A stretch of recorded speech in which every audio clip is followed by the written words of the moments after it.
いい計画を立てたいですよね。そんなあなたに向けて解説します。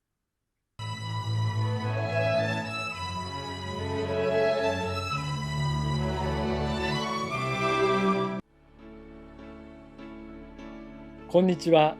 マハリス総合教育研究所で超越瞑想を教えている森正也です。今日は正しい計画を立てる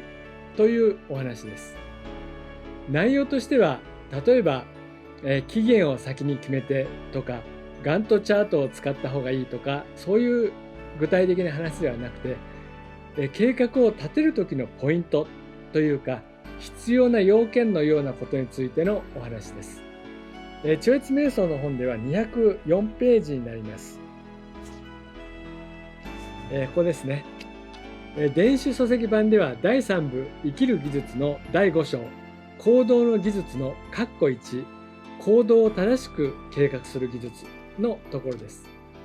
この本の込み出しのように今回の動画の内容は行動を正しく計画する技術という内容になります。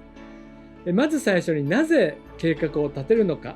という確認からお話をします。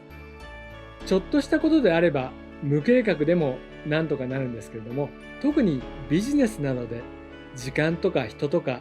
いろいろなことが関わってくると、あらかじめ計画を立てておくとスムーズにできますよね。つまり計画を立てるのはできれば何の問題もなくスムーズに達成したいからですよね。そのためにはまずは心の中の余分な考えというか、無駄な不安や心配などはない方がいいという準備からです。これから何が起こるかを考えて対策するということはとても大切で、それは不安とか心配もありますが、心配しすぎたり、あるいは大きな不安を持つと、実際には必要のないものまで計画に入れてしまったり、あるいは計画そのものをやめてしまう場合もあります。この本ではですね、心が澄んでいる状態というような表現がされていますが、そのようにクリアな心の状態で計画を立てるといいですよね。これから行うことについていろいろと考えて、その手順を正しく計画しないと、いろいろなところで関係者の満足が得られませんし、目的を達成することがスムーズにいきません。そのような理由で、まずは計画を立てる人の心の状態っていうのはとても重要です。落ち着いた状態で計画を立てることがまずは第一歩です。次に環境です。環境っていう言葉はこの超越瞑想の本の中でよく出てくる単語です。社会的なインフラだったり治安も大事ですね。会社ですと設備とか人間関係など周囲の環境すべてです。それを考えながら計画を立てます。そして環境の中にはお金も含まれます。今いくら持っているのか、あるいはこれからどれぐらい入ってくるのかということも計画を立てる中で重要な要素です。この辺の話は当たり前というか普通の話ですよね。一応確認のためにお話をしました。さて、ここからは超越瞑想的な視点というか、この本の著書の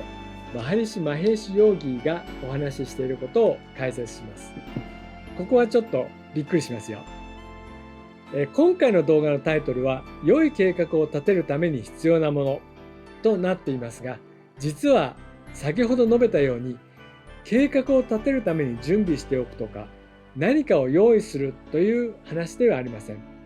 良い計画を立てるために必要なもの、それがあるとすればそれは純粋な意識です。マハリシ先生がおっしゃるには、自然が願望を実現するのに必要なものを提供してくれます。計画は立てませんということです。今回の動画、計画を立てる話だと思っていた方、すいません。実は計画は立てないっていう話です。これはどういうことかというと、純粋で拡大された意識を持っている人っていうのは、心に浮かんでくる通りにやっていれば、自然が必要な資源を提供してくれるということです。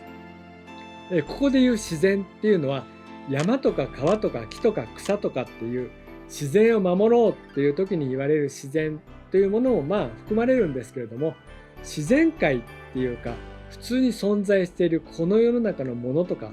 法則を指します。自然法則っていうと、例えば引力の法則もそうですし、質量保存の法則なんかもそうですね。あとは例えば水を飲まないと人は生きていけないとか、人に親切にすれば自分も親切にしてもらえるとか、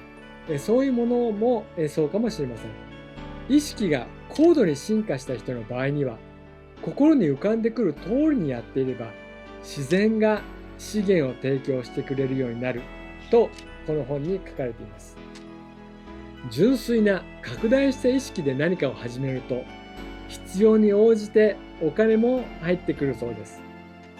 ここで言う純粋な拡大した意識っていうのは、超越瞑想で得られる意識状態なんです。